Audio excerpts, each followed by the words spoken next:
Concours judging is such a black art. There's this secret society of these guys in their blue coats that judge cars. You don't know why you won. You don't know why you lost. We're going to teach you here today. We're at Bill Warner's place. He's the founder of the Amelia Island Concours. We've assembled some cars. We're going to do kind of a mock Concours and show you how to win your next Concours event.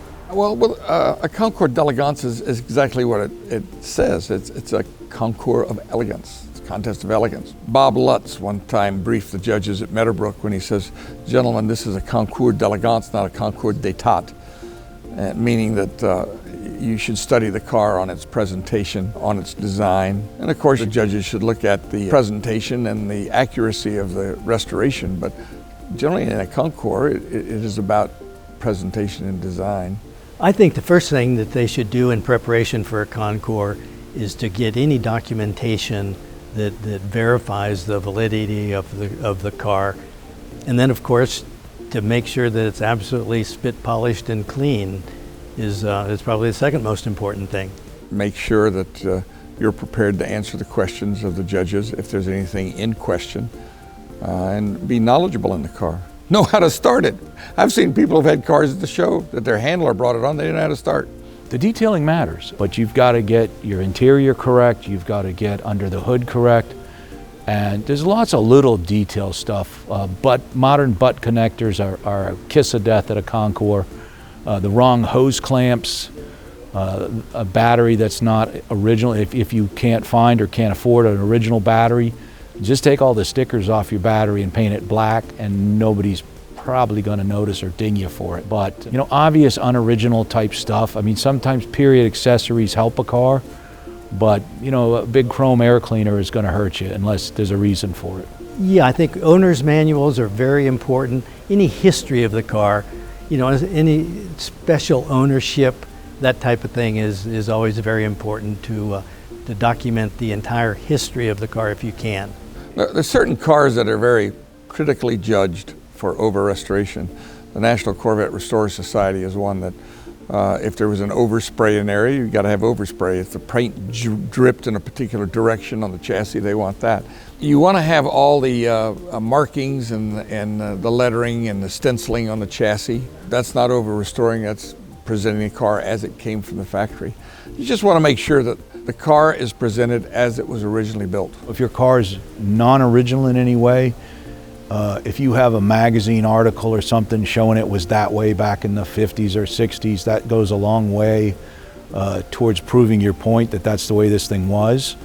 If something was modified in period, that's generally acceptable as long as it was tasteful. But yeah, you want a build book. You want to be passionate about your car and you want to share the story. If your dad had the car in the 50s or it was raced back in the 60s, these are all things that you should prove, and you should have this proof with you. Another good detail thing is if it gets down to a tie, stuff like toolkit, original spare, that type of stuff matters. Now generally we don't go in the trunk, but at some events we do, and a lot of times these kind of things make or break a tie. You know, the cars are all beautiful, so what breaks a tie is the history, the story, the famous owners, that type of stuff. So, bring all that stuff with you. Celebrity ownership and history with famous racing drivers always plays into the judging of the car, not necessarily from a point standpoint, but just to document the history of the car more than anything. Now, the provenance is important. If a car won a particular event, a serious event, then that enhances what I think of the car. But that's just me. There's some people who don't think much of racing history, but I think the provenance and the fact that someone famous owned the car, whether it was Paul Newman, whether it was Peter Gregg, or if it was Mario Andretti, that gives it a cachet. It has to be unique. It has to be something that, we always had a rule around the Amelia Island office. I never want to see a car on the field that could be seen at a Saturday night cruise. Concours cars are usually way more unusual than cars you would see at the regular Cars and Coffee. They're the type of cars that you just wouldn't see every day, and and that's what makes the Concours, so much more interesting for the spectators. I've judged for 20 years and judged with, I guess, hundreds of different people, and we've always reached consensus. We talked about fairness in judging, and there are stories about, so-and-so picked their friend. You're looking for a defensible position. You need to pick something that is, you don't want to go back and the organizers say, you picked what, you idiot? You want to pick the right car. I think we all go at this with an even hand and an even, goodness in our heart, so to speak. That's been my experience. There's always an outlier of a story, but generally I think we've always gotten it right. As an outsider, you're not seeing what we see, perhaps. I mean, I had a car at Hilton Head. It was phenomenal on top. Under the hood, it was just a total mess. It was dirty, it was wrong. And, so walking by, you go, well, why didn't that car win? You as an outsider might not see what we see and hear what we hear, but I think generally we make the right decisions at one of these events. Well, I purposely organized this with one car that wasn't really a Concours car. It was a Fiat, because I wanted to show people in one car stuff that wouldn't pass muster. I mean, while a great car and a driver and a beautiful looking car, I wouldn't display a car with the top up. My rule used to be you present it in the manner in which it appears best. I'll give you an example. A 39 Lincoln Continental looks great with the top up. It's very formal. With the top down, the boot's pretty big, but with the top up, it looks elegant.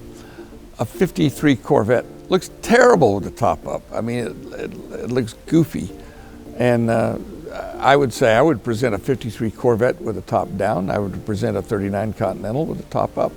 It all depends on how the car presents. If you're there to participate and try to win something, you need to be there.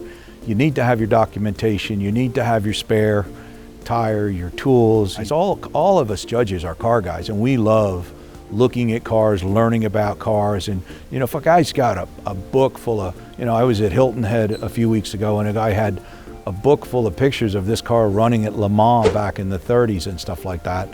That's super cool. That's going to help you. Enjoy the show. If you win an award, great. If you don't win an award, being invited to Pebble Beach or Amelia or St. John's or Greenwich is in and of itself an honor. If you like this sort of stuff, please subscribe to our channel, push that like button, and go to our website, classicmotorsports.com. We do stories like this all the time.